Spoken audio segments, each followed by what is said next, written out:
Kalau sampai waktuku, ku mau tak seorang kan merayu, tidak juga kau, tak perlu sedu-sedan itu. Aku ini binatang jalang, dari kumpulannya terbuang. Biar peluru menembus kulitku, aku tetap meradang, menerjang.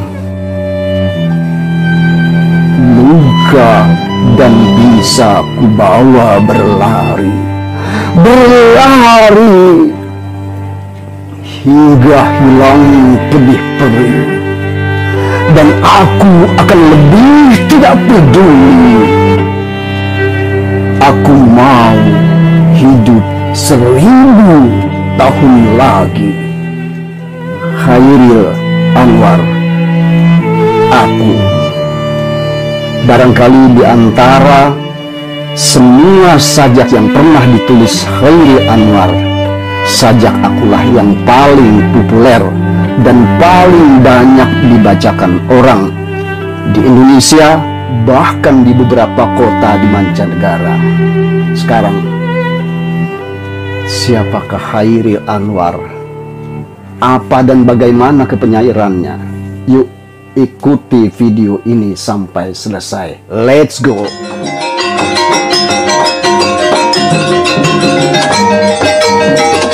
Assalamualaikum warahmatullahi wabarakatuh.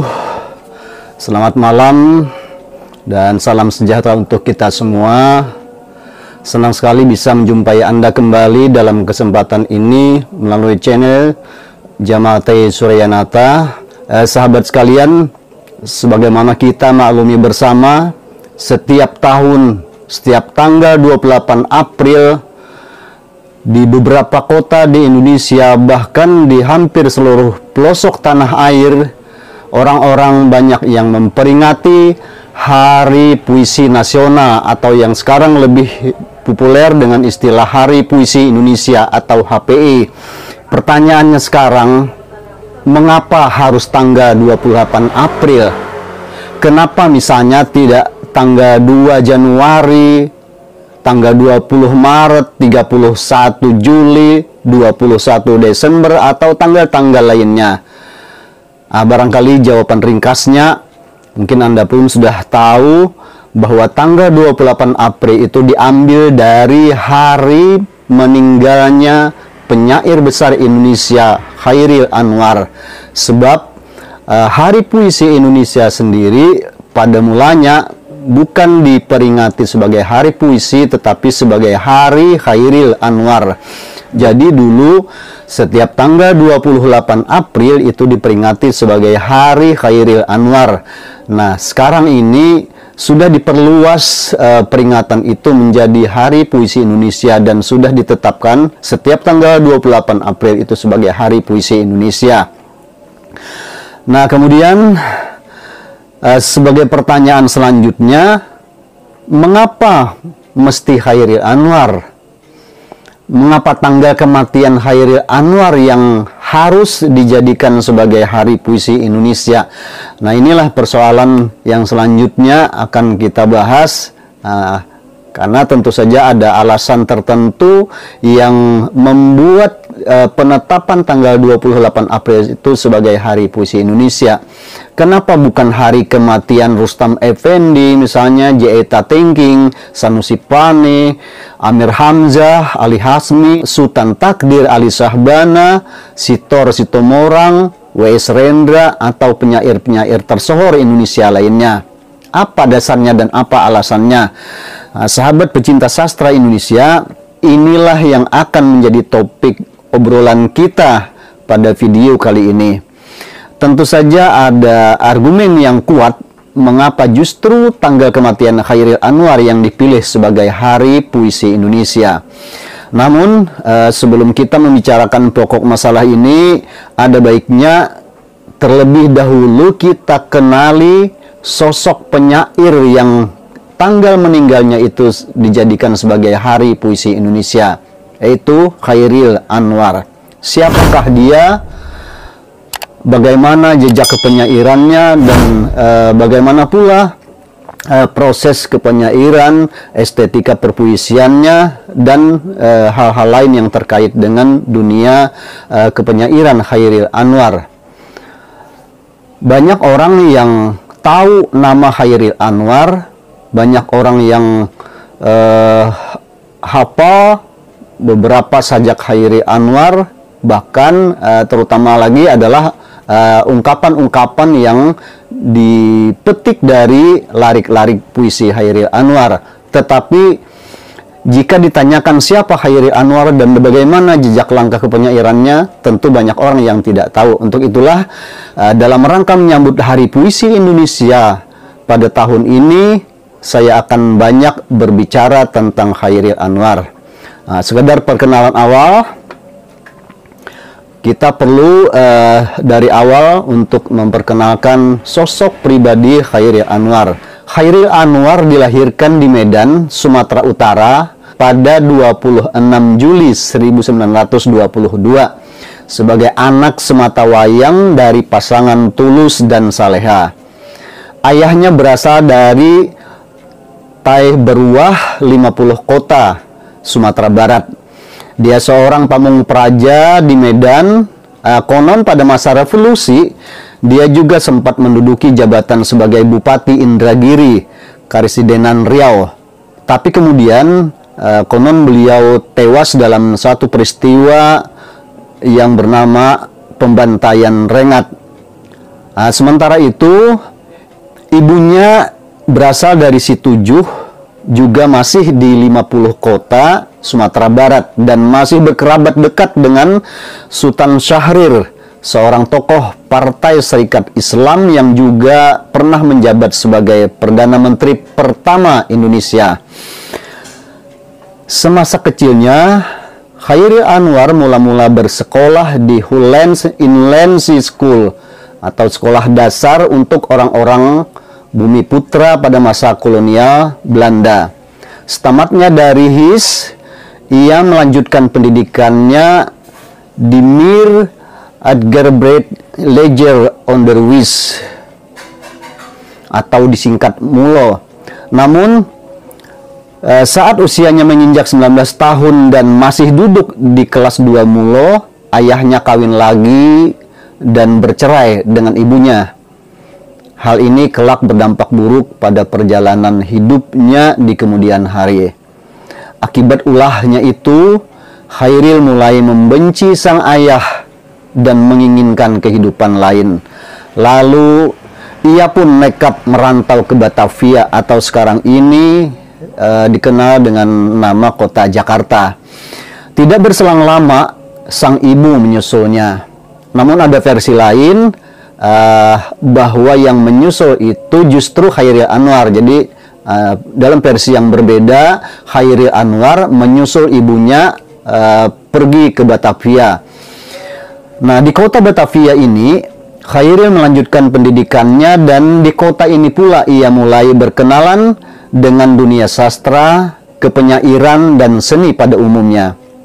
Meskipun sudah bercerai, saat itu sang ayah masih tetap menafkahi hidupnya dan sang ibu di Batavia. Sayangnya, seperti kata pepatah lama, untung tak dapat diraih, malang tak dapat ditolak. Perang Dunia Kedua dan masuknya Jepang ke Indonesia membuat keadaan menjadi tidak menentu. Chairil pun mulai terbelit masalah keuangan setelah tidak lagi mendapatkan kiriman dari sang ayah. Akhirnya, ia pun terpaksa drop out, keluar dari sekolah. Nah, di saat-saat putus sekolah itu, Chairil mengisi hidupnya dengan menggelandang ke sana kemari dan belajar secara otodidak dengan membaca buku sebanyak-banyaknya. Dalam satu suratnya kepada Habib Yasin, Chairil pernah menyatakan bahwa seluruh hasrat dan minatnya sedari umur 15 tahun tertuju ke satu titik saja, kesenian. Nah, mujurnya, meskipun sekolahnya gagal, tapi ia memiliki kecerdasan linguistik yang luar biasa. Khairil menguasai berbagai bahasa asing, terutama bahasa Belanda, Inggris, dan Jerman. Oleh karena itu, sebagai orang yang menguasai 3 bahasa, tidak ada halangan bagi Khairil Anwar untuk memahami semua karya sastra yang berbahasa Inggris, Jerman, maupun bahasa Belanda. Nah, sahabat sekalian, dalam masa-masa itu, ia melalap buku-buku karya pengarang masyhur dunia pada masa itu, antara lain buku-buku karya Rainer Maria Rilke, W.H. Auden, Archibald Maclise, Hendrik Marsman, John Steinbeck, Ernest Hemingway, Henri Gide, Friedrich Wilhelm Nietzsche, J. Slavoj Zizek, dan Edgar de Perron. Nah, sederet sastrawan kelas dunia inilah yang kelak banyak mempengaruhi sajak-sajaknya, perkembangan karir kepenyairannya, dan secara tidak langsung juga berdampak terhadap estetika perpuisian Indonesia dan sastra Indonesia pada umumnya. Di kalangan kawan-kawannya pada saat itu, Khairil Anwar dikenal sebagai sosok yang cerdas, dekil, urakan, bebas, vokal, cenderung apatis, juga berwatak sedikit angkuh dan selalu merasa hebat. Namun begitu, sejatinya ia adalah orang yang mudah bergaul dengan siapa saja tanpa membedakan status sosial, ekonomi, maupun intelektualitas. Karena itulah, tidak membutuhkan waktu yang lama sejak ia tinggal di Batavia, Khairil sudah mengenal banyak tokoh sastra terkemuka Indonesia pada saat itu. Misalnya Armin Pani, Rosihan Anwar, Asrul Sani, Rifai Apin, L.K. Bohang, dan terutama Habib Yasin, yang kelak sangat berpengaruh terhadap karir dan popularitas kepenyairannya. Antara Khairil Anwar dan Habib Yasin ini ibarat orang mencari hundayang tajajak suluh. Mencari hundayang tajajak suluh ini adalah pepatah dalam bahasa Banjar, yang artinya kurang lebih gayung bersambut, bahkan lebih dari itu. Nah, keduanya antara Khairil Anwar dan Habib Yasin ini, mereka saling melengkapi. Mereka bertemu dan menemukan dan ditemukan. Jadi Khairil menemukan Habib Yasin menemukan Khairil Anwar. Atau sebaliknya, Khairil ditemukan oleh Habib Yasin ditemukan oleh Khairil Anwar. Nah, begitulah kira-kira yang jelas antara keduanya memang saling mengisi, saling melengkapi satu sama lain. Sehingga keduanya pun menjadi sangat tenar dan menjadi tokoh-tokoh sastra Indonesia yang sangat populer hingga ke mancanegara. Sahabat sekalian, sejak Khairil mulai menggeluti dunia penulisan kreatif, kemudian ia berubah menjadi seorang kutu buku. Ia selalu keranjingan untuk membaca, terutama buku-buku sastra dan filsafat. Dan jika sudah membaca buku, maka buku itu akan dilalapnya sampai tuntas. Tidak jarang ketika ia membaca satu buku, maka ia begadang sampai semalam suntuk. Nah, jadi sahabat semua, itulah salah satu karakter yang sangat menonjol dari Khairil Anwar. Dia adalah seorang pembaca tulen, seorang pembelajar sejati, dan seorang kutu buku. Ada satu cerita dari Asrul Sani, salah seorang teman dekat Khairil yang sama-sama bergelut dalam dunia penulisan puisi dan dalam dunia kepenyairan. Sebagai salah seorang penyair seangkatannya, konon menurut Asrul Sani, karena kegilaannya yang sama terhadap buku dan keduanya tidak punya uang yang cukup untuk membeli, maka mereka tidak jarang nekat untuk mencuri buku itu. Khususnya di dua toko buku bernama Korf dan Van Dorp di Jalan Juanda, yang koleksi bukunya memang bejibun. Menurut Khairil, tanpa merasa berdosa, juga tidak memberikan alasan yang jelas, mereka sah-sah saja mencuri buku itu dari toko buku tersebut yang memang milik orang Tionghoa. Jadi baginya, karena itu milik orang Tionghoa toko bukunya, maka dianggapnya sah-sah saja, boleh-boleh saja mereka mencuri.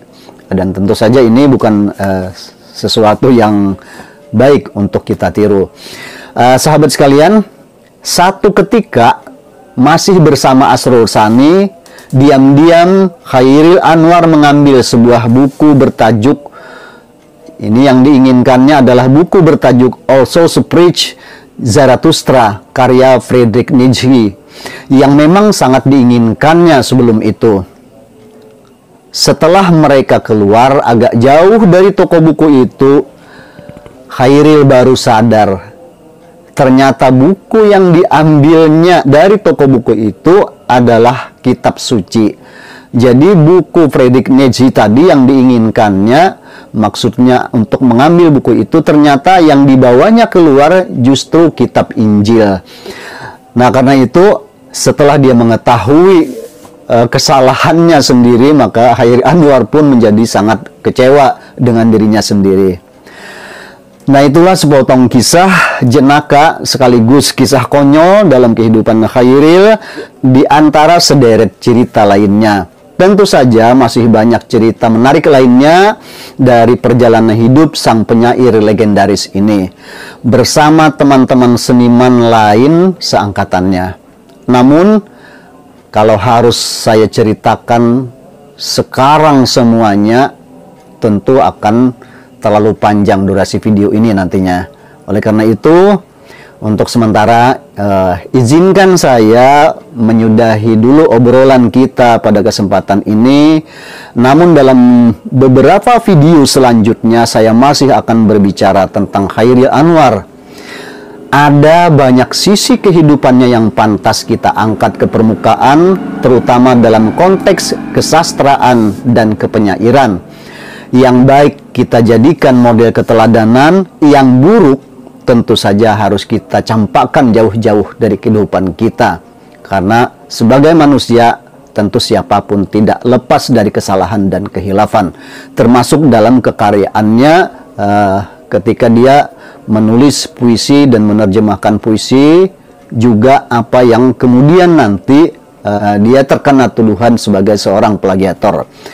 Nah, untuk itu, sahabat sekalian, jangan lupa tekan tombol like, subscribe jika Anda baru bergabung dengan channel ini, kemudian aktifkan lonceng notifikasinya agar Anda selalu mendapatkan informasi tentang video-video postingan saya selanjutnya. Oke sahabat sekalian, itu dulu yang bisa saya sampaikan. Teknong kaliker pecah, itik bakunyong kada basah. Sampai di sini dulu, ulun bakisah lantaran muntung sudah lapah. Akhir kata, salam puisi, salam sastra Indonesia. Selamat merayakan Hari Puisi Indonesia.